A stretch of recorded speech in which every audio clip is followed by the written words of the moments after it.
تیز بخار ہے نبی کریم کو، دو صحابہ سہارا دے کے مسجد میں لائے، نبی پاک علیہ السلام کو بظاہر سہارا دے کے لایا گیا۔ کریم رسول نے لوگوں کو جمع کیا، حضور آج کیا ہونے والا ہے، آج کیا کہا جائے گا، آج کس لیے میٹنگ بلائی ہے؟ نبی کریم کے کل صحابہ جب مسجد میں جمع ہوئے تو کھچا کھچ مسجد بھری ہے۔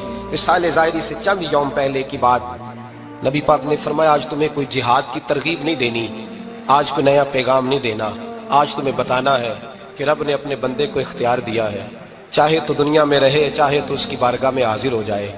اس عبد نے بارگاہ ربوبیت کی طرف لوٹنے کا ارادہ کر لیا ہے۔ حضرت صدیق اکبر رونے لگے تو صحابہ نے کہا تمہیں کیا ہوا؟ کہنے لگے سمجھ نہیں رہے، کسی کی بات نہیں کر رہے، نبی پاک تو اپنی بات فرما رہے ہیں، اس نے جانے کا ارادہ کر لیا۔ سنیے میرے بھائی، محبوب پاک نے فرمایا بھائی کسی شخص کو میری طرف سے کوئی تکلیف پہنچی ہو تو بدلہ لے سکتا ہے، بدلہ لے سکتا ہے، کسی کو تکلیف پہنچی ہو۔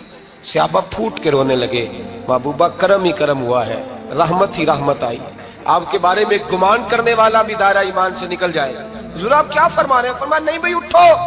پیچھے سے جناب عکاشہ بن محصن اٹھے، ہاتھ کانپتے ہیں، آگے بڑھے، کہنے لگے یا رسول اللہ ایک جنگ کے موقع پر آپ نے درہ مارا تھا، ننگی پیٹھ پر صفیں سیدھی کراتے، بات دل میں رہ گئی ہے، میں نے بدلہ لینا ہے۔ نبی کریم نے فرمایا بلال دوڑ کے جاؤ، فاطمہ کے گھر درہ پڑا ہے، درہ لاؤ۔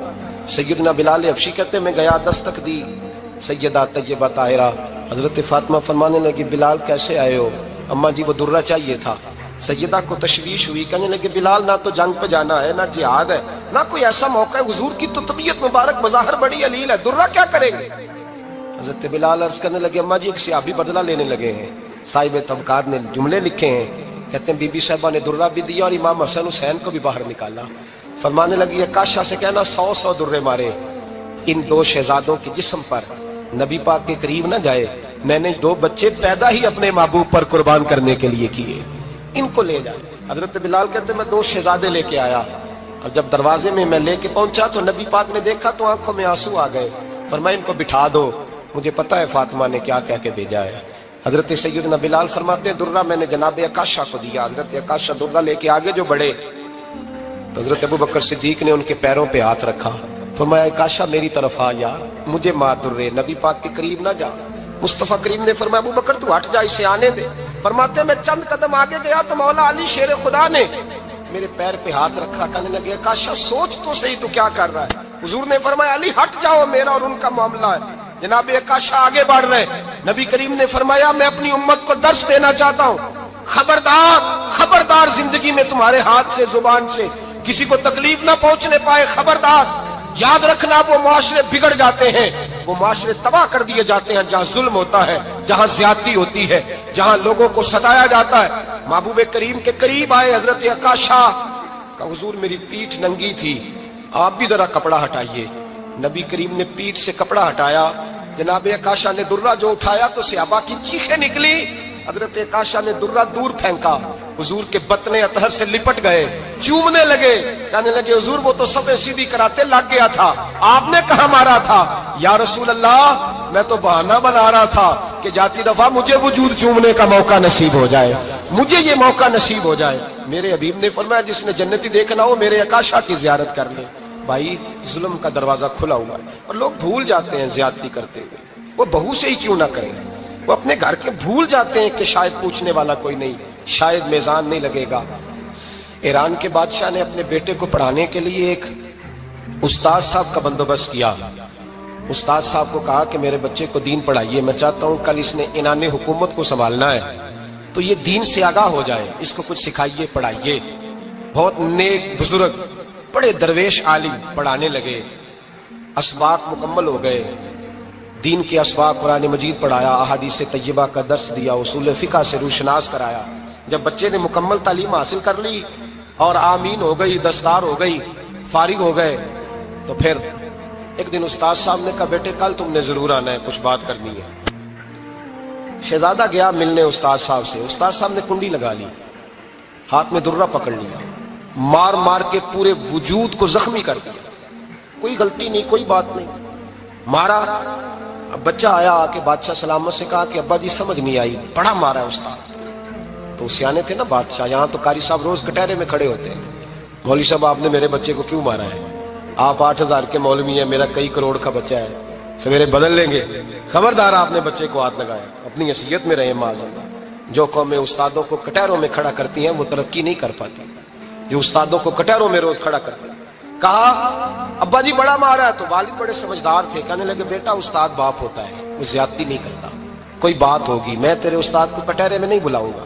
اماں سے بات کی, اماں کہنے لگی بیٹا میں تیرے باپ سے کیسے بات کروں, ڈر آتا. وقت گزر گیا, 22 سال بیت گئے, 22 سال گزر گئے.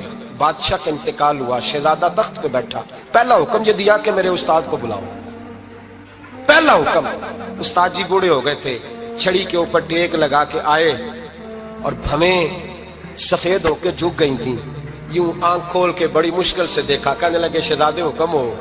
کم میں شہزادہ نہیں, اب میں بادشاہ بن گیا ہوں. استاد جی 22 سال بیت گئے, آپ نے مارا تھا, پر وہ درد چونکہ زیادتی کی تھی, میرا قصور کوئی نہیں تھا, تو نہ میری روح سے درد گیا ہے نہ میرے جسم سے گیا ہے. میں بے اختیار تھا, پوچھ نہیں سکتا تھا, آج با اختیار ہوا ہوں. سب سے پہلے پہلا حکم آپ کو دیا, بلایا ہے, بتائے کیوں مارا تھا, کیوں مجھے مارا تھا, میری زیادتی بتائے. تو استاد, بوڑھے استاد کی آنکھیں آنسوں سے بھر گئی. کہنے لگے بیٹے بس آج کے دن کے لیے مارا تھا, یہ جو دن آ گیا نا میری زندگی میں اس لیے مارا تھا, یہ میں چاہتا تھا میری زندگی میں وقت ہے آج کے, بس میری مراد پوری ہو گئی. کہا صاحب کس لیے, مجھے بھی سمجھائے. آپ فرمانے لگے کتنی دیر ہو گئی تجھے مار کھائے ہوئے, کتنا زمانہ بیت گیا. کہنے لگا 22 سال.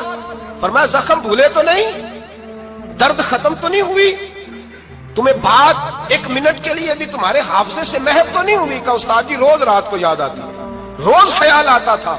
استاد کہنے لگے بھائی تو بے اختیار تھا, پوچھ نہیں سکا, 22 سال تجھے یاد رہا, مجھے پتا تھا تو ایک دن حکمران بنے گا. میں نے تجھے اس لیے مارا تھا کہ بیٹے یاد رکھنا, کسی پہ ظلم نہ کرنا. اگر تجھے 22 سال تک یاد رہا ہے تو جس پر تو ظلم کرے گا اسے بھی قیامت تک یاد رہے گا. اور یہ یاد رکھنا, تو آج با اختیار ہوا تو تو نے مجھے بلا لیا ہے, قیامت کے دن غریب با اختیار ہو جائیں گے, مظلوم با اختیار ہو جائیں گے. وہ با اختیار ہوں گے للہ الواحد القہار, رب کریم کی بارگاہ کے اندر ان کا اختیار ہوگا, اکیلے اللہ کی حکمرانی ہوگی. پھر وہ بلائیں گے بڑے بڑے کج کلا, دنیا میں جن کی پگڑیاں اونچی تھی وہ سر جھکائے کھڑے ہوں گے. دنیا میں جو ڈکٹیٹر بنتے تھے ان کی پشتیں لال ہوں گی, ان کو غدار لکھا جائے گا, قیامت تک نہیں بھولے گا. ظلم کرنا تو سوچ سمجھ کے کرنا, اتنا کرنا جتنا تم سہ سکتے ہو, اتنی زیادتی کرنا جتنی قیامت میں تم برداشت کر سکتے ہو. میرے نبی کریم صلی اللہ علیہ وسلم نے فرمایا ظلم سے بچو, یہ قیامت کے اندھیروں میں سے ایک اندھیرا ہوگا. زندگی میں زیادتی نہ کریں. اگر تھوڑی دیر کے لیے کوئی چیز برداشت کر جائیں گے تو وہ فائدہ دے جائے گی, کچھ دیر کے لیے اگر سہ جائیں گے تو نفع مل جائے گا. سہنے کی کوشش کریں لیکن زیادتی نہ کریں. نظر کو, سوچ کو, ذہن کو پاک رکھیں. اور میرے بھائی زندگی پوری ظلم سے بچیں, زیادتی سے بچیں.